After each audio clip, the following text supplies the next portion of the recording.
Technology is a great tool, but you have to be careful to not let the thing in your hand, that device, shape a narrative for you about the world you live in before you go out and actually live it. I bring this up because today it's obvious we are chronically on our phones, chronically online, and I think for a decent number of people, especially guys, unfortunately, we live in a online universe that is shaping how we see people that a lot of us haven't even interacted with or met.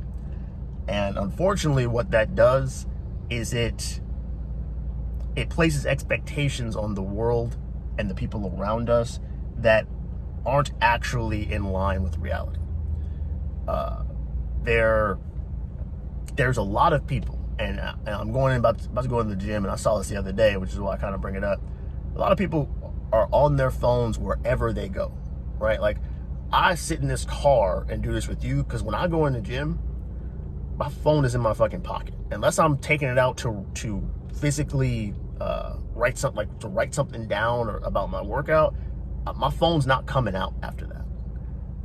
And I think it's unfortunate that a lot of us are just missing out on life, like as it's happening in real time, because we're like this, we're doing this, right? Like, I watched a guy in the gym the other day.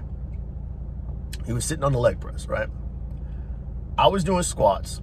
He sat on the leg press the entire time I did squats. He did maybe a set. He sat and was just fucking scrolling, bro, like the whole time. And then he looks around, he sees me walk past, and then he does one more set, and then he got off, right? He was on that bitch for maybe 15, 20 minutes. And the point of me bringing that up is that there's a lot of time you're allowing your phone to waste for you. Like, and to the people who say, like, I don't have enough time, a lot of people say that from their fucking phones. like your phone, the time suck that your phone creates is ridiculous. Like, go into your settings. I'm telling you, man, go into your settings and see how much screen time you had last week. I'm willing to bet a lot of you would be shocked, because a lot of times we'll think like, oh, like in an hour I might check my phone twice. I bet you it's probably more like 4 to 6 times. And every time you pick it up, not only are you wasting time in that moment, but you're distracting yourself from any other thing you might have been doing. And when your attention span is that short, it's really, really hard to achieve the things that a lot of you say you want. And I realized that with myself, right? Like, every time I whip my phone out and then I try to go back to a task, it's that much harder to focus on the task. Something that could take 5 to 10 minutes can easily take 25 minutes if you have your phone scattered in between it. And when we have people that are just in that mode all the time, it's really no wonder that a lot of times, like, things like the dating market and like how we see each other as a whole, it seems cooked because we actually don't talk to each other anymore. And this is something that I noticed a lot less in the small town that I used to live in Little Falls. Very few people were just chronically like this. Now I'm in Illinois, I'm seeing it everywhere. Every time I walk past, somebody is looking down and not up. Down. It's almost as if you would wonder why they came outside at all, because they haven't actually seen any of the day that they are apparently attempting to experience.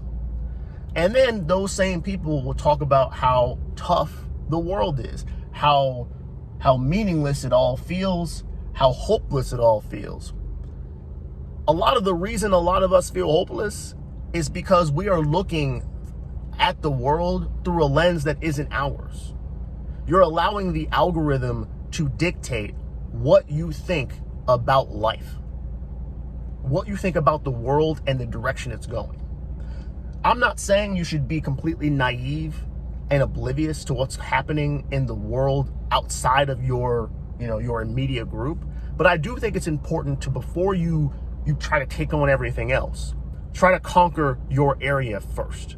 Like, if you don't have the basics of your world, the immediate world you live in, and you look around, if you don't have that figured out first, there is no version of the world that's going to exist that's better in your phone. It's not going to happen, because the only thing that's going to happen is it's going to provide a momentary escape. You're going to get the dopamine hit. And then the problem is, you still live in the world you're sitting in that you're ignoring. You still got to live in this. So nothing has gotten better out here. You look in here, right? You feel a little bit better, all up until the algorithm hits you with some more bullshit that says the world's going to shit, right? You turn this off, and then you look up, and you're like, oh, yep, the algorithm was right. World is shit. Like, no, your surroundings could be shit, but your surroundings are changeable. And if more people just dealt with the immediate world around them and not online, and did not allow themselves to do this misery loves company type of deal with the online circles, the Reddits, all of the posts and comments and all of that, right? You would realize the world, it has its problems, absolutely. But most people are trying very hard, successfully or unsuccessfully, just like you, to just live, right? Just to live. And once you start to deal with just the everyday motion of, all right, I got to get up, I got to take care of myself, I got to go to work, I got to eat right, just the basics. I got to pay rent. Once you do all that, this phone that I'm holding in my hand, it seems far less significant. Far less. I know it's true, and you don't have to tell me in the comments, you don't have to admit it. I know some of you all probably suffer from anxiety just from reading comments or seeing videos that you don't agree with. Now, I'm not saying you should not have the ability to comment, like, dislike, disagree. Absolutely, that's healthy. But if you're at the point where you have to insist upon your point of view in comment sections, and it's not actually producing anything for you other than the dopamine hit, I would ask you, what is it solving? What is it solving? Because I think today we have whole platforms, Instagram, YouTube, kinda. Like, you could disagree with me in my comments, but I'm not gonna fight with you in my comments. Like, I'm just not gonna do it. Again, because I'm more worried about what's going on around me.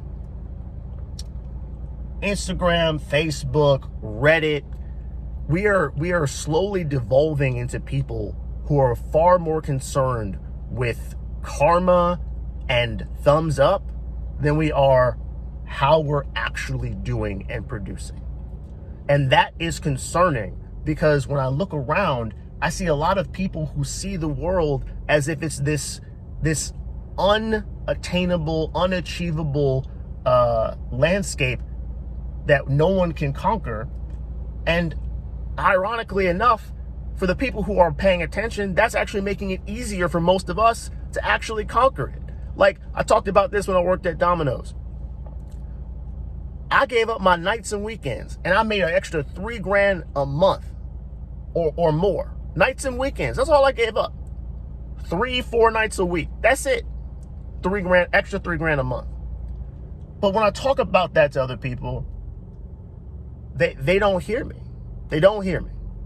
Because again, the algorithm and the dopamine, the fake dopamine has twisted our expectations to believe that the world we live in is not giving us enough. And unfortunately, the reality has always been, again, if you just look around, the reality has always been that the world's not giving anything. It's never been giving anything. It's got a lot of stuff that you can go out and get and take, but there's always been competition for those things. There's always competition for resources. There's always been a struggle when it comes to anything that you want to achieve that's worthwhile anyway. Because you can't just be healthy. You got to make choices to be healthy. You can't just be financially free. You got to make choices. Our choices in our everyday lives is what dictates what we actually get. Are some people far more unlucky than others and start in a shittier place? Of course. But even those people have a choice. And in America, fuck, man. In America, you got all types of choices. So don't let your phone trick you out of your spot. Don't let your phone become the doom and gloom algorithm that you depend on to commiserate with your fellow man. Your fellow man has given up. Don't be like them. Because a lot of this shit it's beautiful, man. The world has a lot to offer.